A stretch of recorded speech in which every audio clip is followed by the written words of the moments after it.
Welcome to the EarthWorks podcast, where our team will share the jargon of carbon from many of our turf friends from the past 30 years.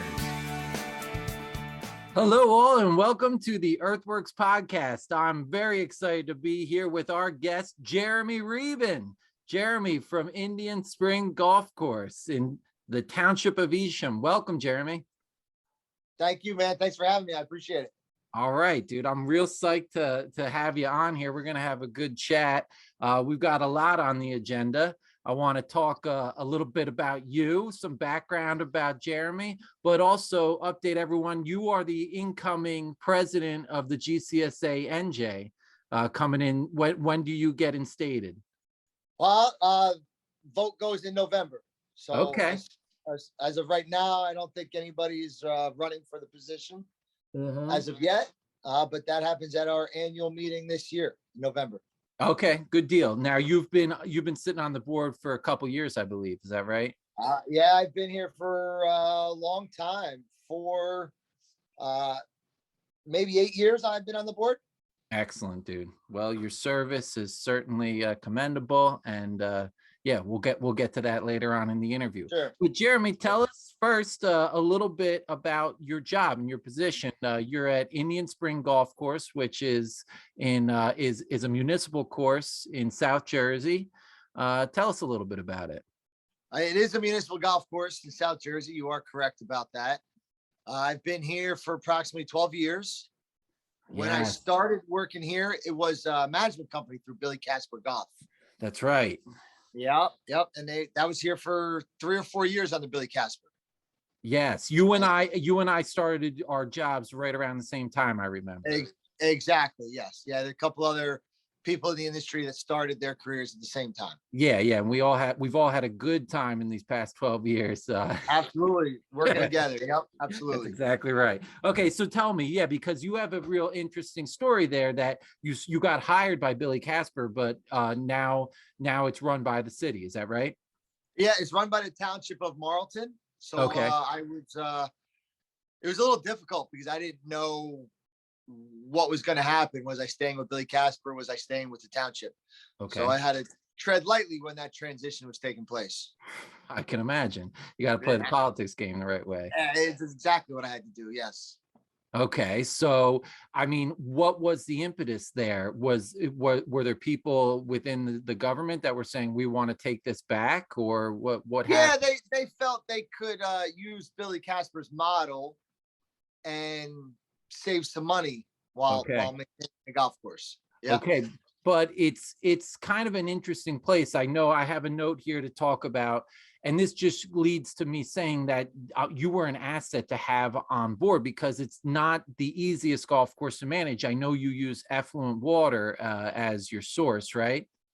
Effluent water is our only source of water. We have a well along with an active water permit that we really don't use, but we keep that open. But we use 100% effluent water. Right. And it does have its challenges. Some people argue it, some people use it, some people like it. Mm-hmm. I did a lot of time in Florida, so I'm familiar with some sodium and bicarbonates in my water, and mm-hmm. I don't really know any different. Right, exactly. All right, so let's get back to the town taking over, the township taking over. And you wanted to keep the job, and they wanted to keep you, it sounds like. So you just kind of worked through that transition? Well, honestly, I really just wanted to keep a job, whether it was here with the township or with Billy Casper. I wasn't really at the golf course that long to have any ties here. Mm-hmm. But when it was evident that Billy Casper wasn't going to keep me, I got nervous actually working for a municipality. Obviously, there are some myths, whether it be true or fact, about working for municipalities. So I was a little hesitant to stay. Well, name one. What are you referring to? The politics, and not just mm-hmm. club politics, but specifically Democrats and politicians, mm-hmm. Republicans, mm-hmm. the lack of spending, paperwork, mm-hmm. Mm-hmm. all that comes along with working bureaucracy and red tape and all that. Yeah, sure. Yes. Yep. Yep. So yeah, you hadn't had to deal with that before, but you know, like you said, you wanted a job. Yeah, I wanted a job, so I did what I had to do. I was a chameleon a little bit, playing both sides, trying to just make sure everybody enjoyed me being here, but not too much, just kind of just right in the middle, right in the You know, middle. we're pirates on the open sea of the turf industry, and we're all just trying to we're trying to get our booty. That's a great analogy. Yeah, I like that. Yep. All right, well, good. Yeah. Yeah, so good. You stayed. Now tell us a little bit more about the golf course itself. It's I bet it does a ton of rounds, especially in the last 2 years. Yeah, we do. We average I think the highest they've ever recorded was about 48,000 rounds. Wow. Yeah. Oh my gosh. And I think now we're trending to do about 42 or 43,000 rounds this year. Golf factory.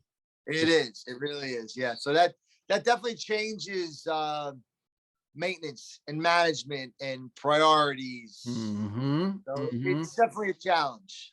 So how do you set up the golf course, set up your agronomic plan to to make sure that you can push that much golf through and that the place can handle it? Let's talk about some of your priorities.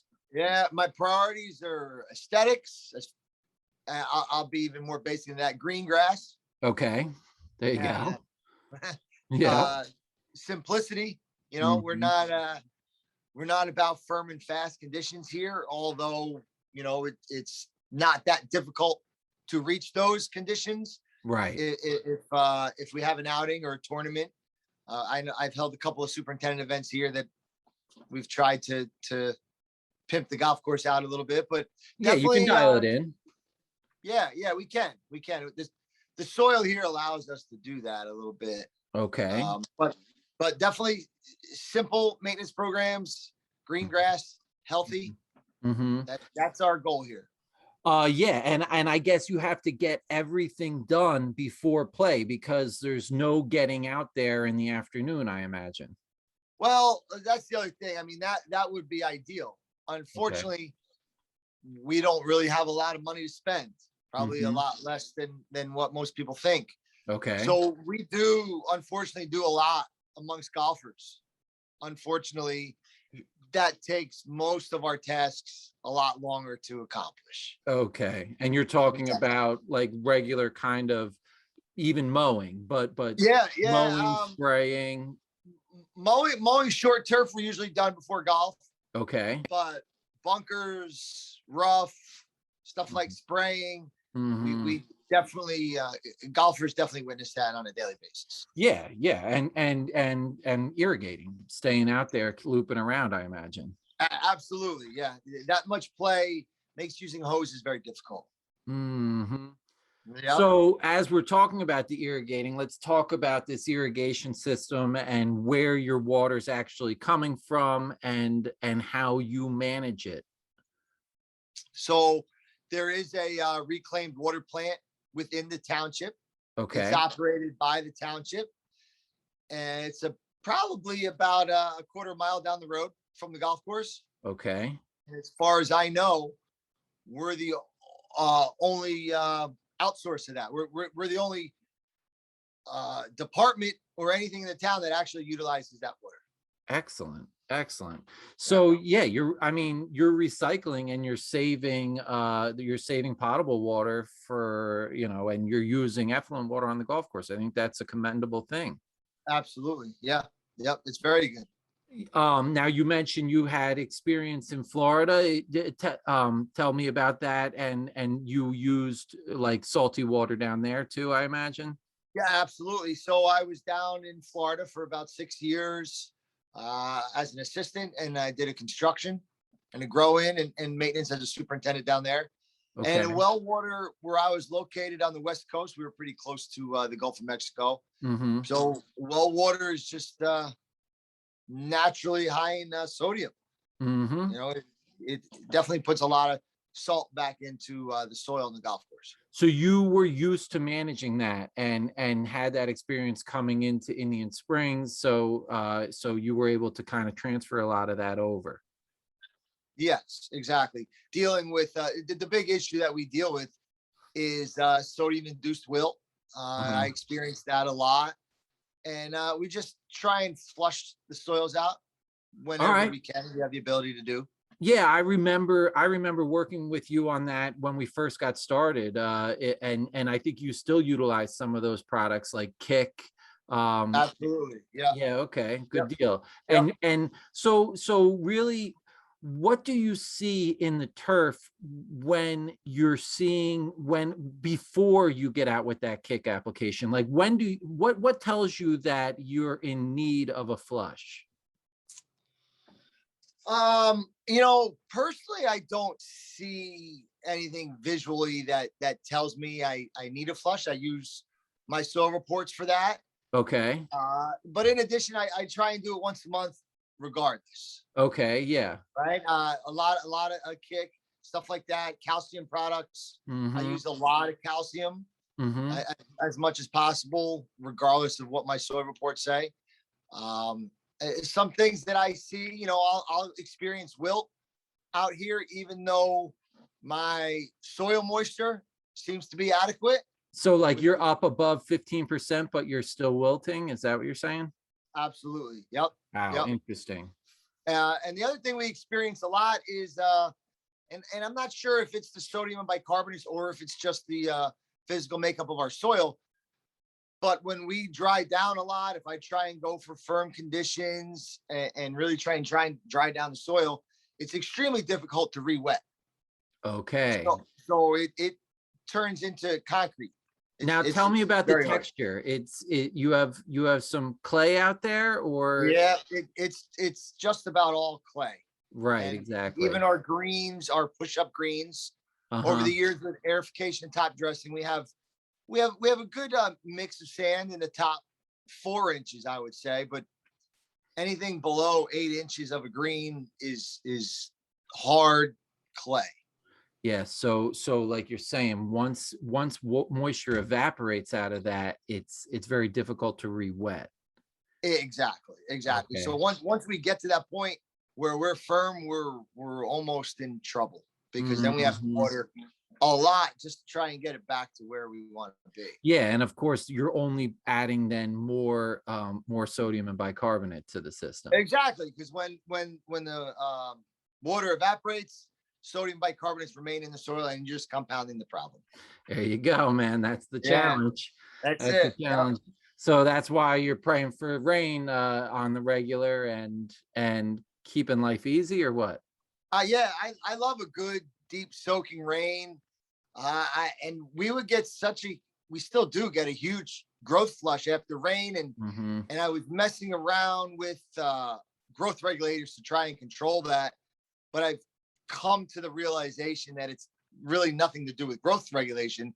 It's just the acidity of the rain releasing a lot of nutrients that are tied up in the soil because of the bicarbonates and sodium. Right, exactly. Yep. That bicarbonate ties up calcium and magnesium, and as soon as you release that, you get that boom, that growth response. I mean, you get a lot of color and growth out of that.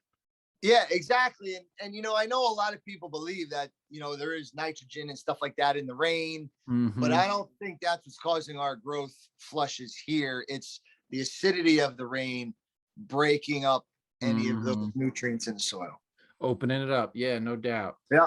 Yep.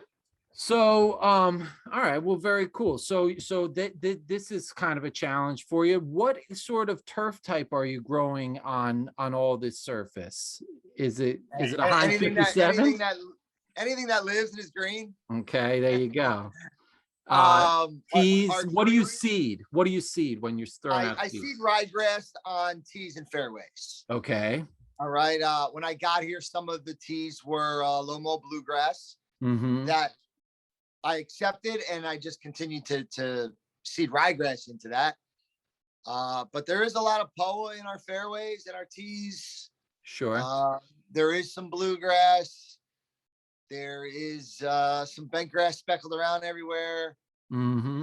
Now, Uh, and you can keep all of it nice, and you can keep a real nice turf stand of all of those things mixed together. It's yeah, well, you got to find the happy medium because some of those grasses like it wetter, some of it like it Mhm. drier, and the height definitely affects different. I have one fairway where 3/4 of the fairway is 100% pure bent grass with no pole or anything. But I'm trying to maintain that the same as a fairway that I have that's 50% ryegrass. So it's difficult. Yeah, very difficult. Yeah. Yep. Well, so we mentioned a little bit about your background in Florida. Let's talk a little bit more about you, how you kind of got into this crazy business of turf that we're all in. Yeah. Yeah, Well, how did you get here? chance, luck, Okay. when Yeah. I got out of the Some days military, you look I at it got, as luck. Yeah. yeah, exactly. A lot of my peers and a lot of people in this industry started working part-time at college, or their family was involved in it, or they loved working outdoors, or they loved the game of golf.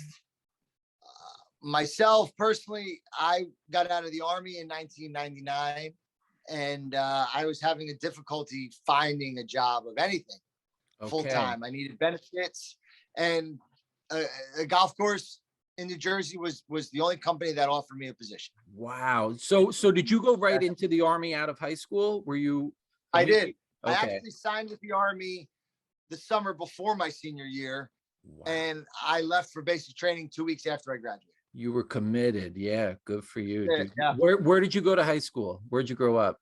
I went to Brick High School in Ocean Yeah, County. yeah, good deal. Yep. So yeah, Jersey guy. But you were committed right into going to the army, and you had mentioned to me that you served in Bosnia. Yep. I was in Bosnia for. I did 2 stints in Bosnia. One was as right after I got out of basic training for about 2 months to do Wow. some training there, and then I went back a year and a half later for 7 months. Jeez, yeah. Yep. And how many years were you in the military? I was in 4 years total. Okay. So you got out and we're looking for something, and what you found was this. Something, anything. Yep. Yep. It Okay. was it was a job, and it's funny because my first day on the job, uh, I had to buy khaki pants. I just went What's the name of the golf course, by the way? Eagle Ridge Golf Club Oh yeah, Eagle Ridge in Lakewood. in Lakewood. Yeah, they were only 18 holes then, and that was ironically managed by Billy Casper as well. Oh, that's nuts. Your first job was with Billy Casper. Yes, it was. Yep. Okay. Yep. All right. So they were, So yeah, they're 27 now, but they were only 18 at the time. they were only 18 at the time. Yeah. All Yep. right. I interrupted you. You're saying That's all right. you had to You'll buy get a these kick khaki. out of it. My Yeah. first day, I showed up with khaki pants, but I think I bought them the day before, so they still had pleats down the front. And the only boots I had were my combat boots, which were always freshly spit shined.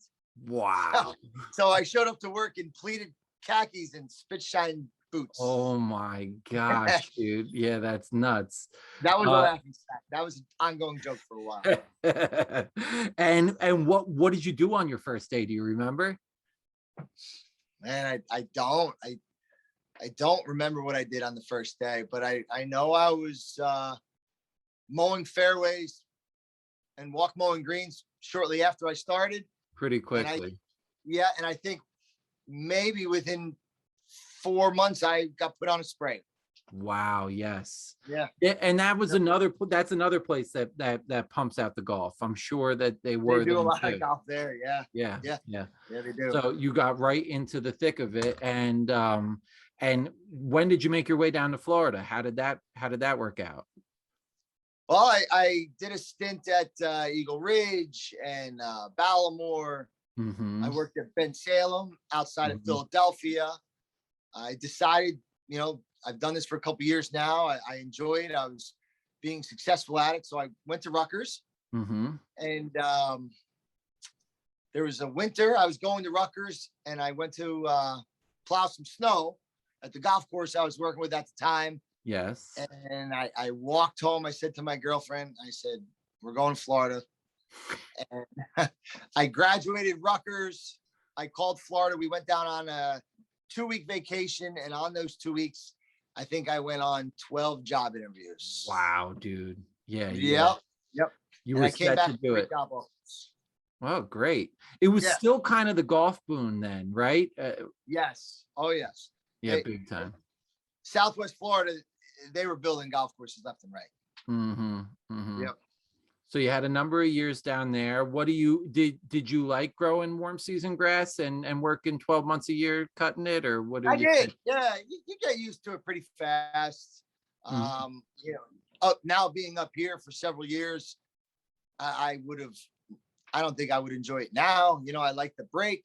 But it's more level down there. There's not as many highs and lows as far as the weather and what come. You know what you're getting down there. Yeah, it's like it's a daily thing. It's kind of just you know what you're getting. That's a good way of putting it. Yeah, up here you ride like these cycles so much.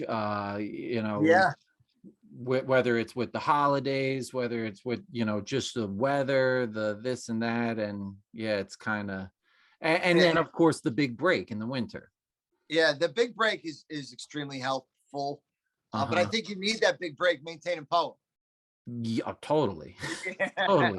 Yeah, we're talking 48,000 rounds on a POA golf course. It's a lot of abuse. Yeah, it's a lot. Yeah, it's tough. With effluent water. With effluent water to boot.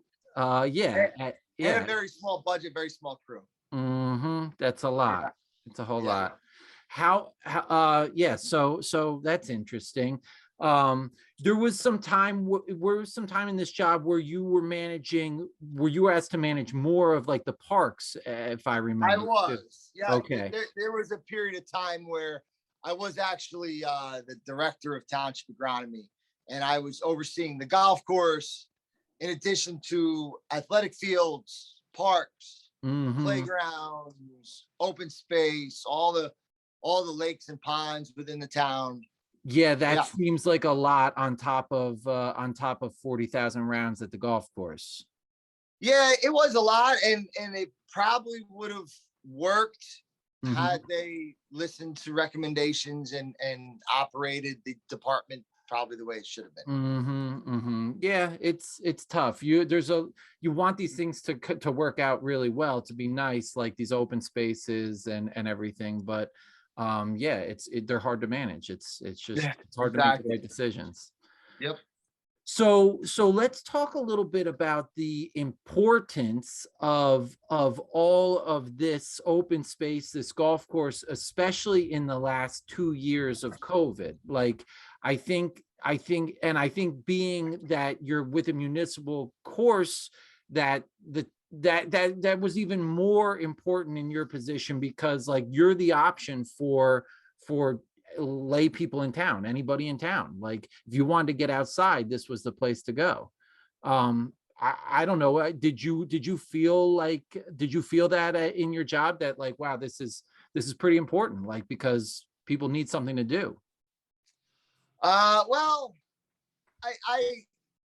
I did realize, I don't think I placed the importance on that. To me, it was still a job. I got a job to do. I will say, when the golf course was closed, there still were a lot of people out on the golf course walking. They closed the parks, they closed the playgrounds, but we didn't scare anybody off the golf course. If people were out here walking around during the day, it didn't bother me. I let them out, That's great, as long as they kind of stayed out of my way. But it was important, when we opened back up again, it was a rush, and it felt good to have people back out. I agree. It was.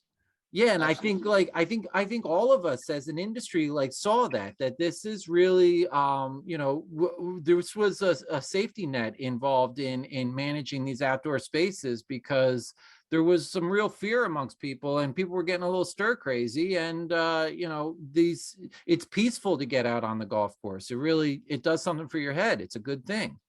It definitely is a good thing. Yeah. Clears your head. So let's talk a little bit more now about the GCSA.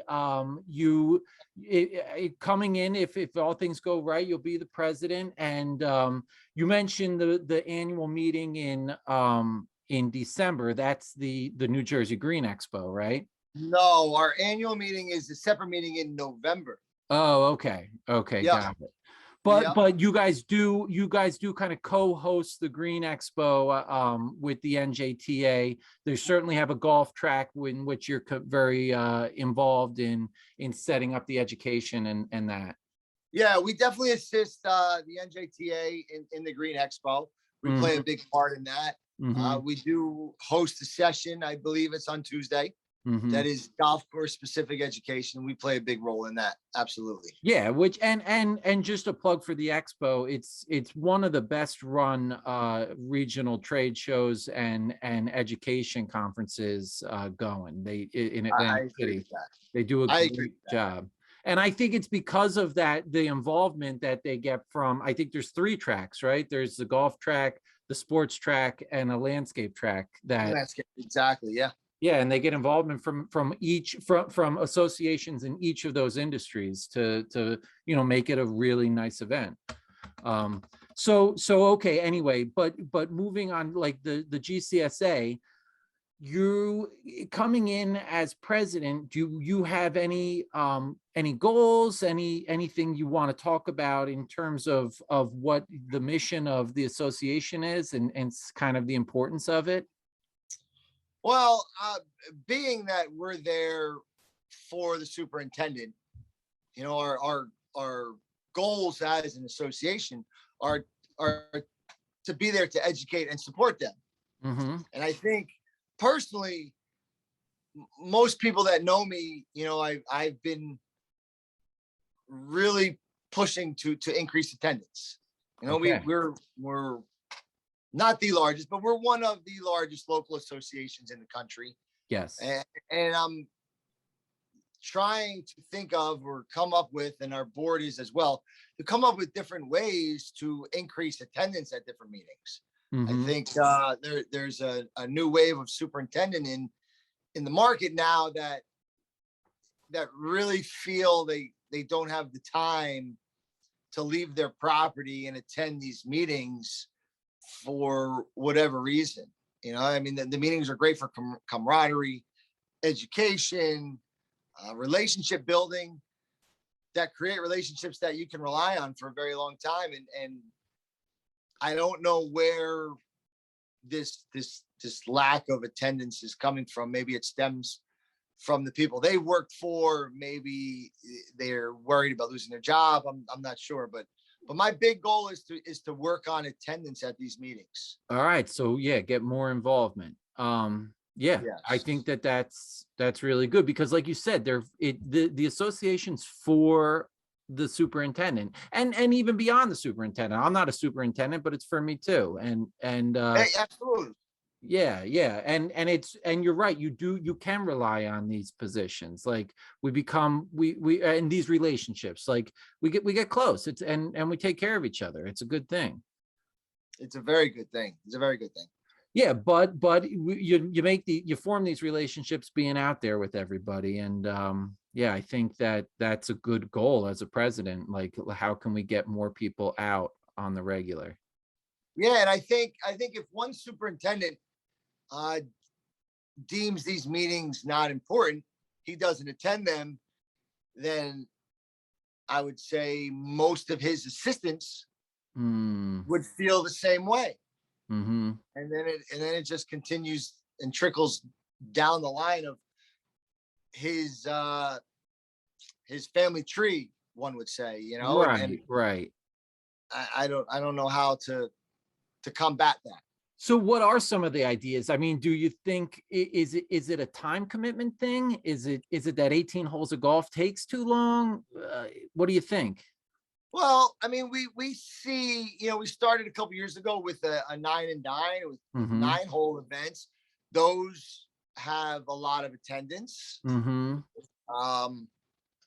We do see, unfortunately, when we have meetings at nicer clubs, the attendance is higher. Sure. I think that's unfortunate But that's just the fact, that's the way it goes. I think maybe, a lot of these meetings don't have education at all of them. I don't know if we did some interesting education, would that increase attendance? I don't know.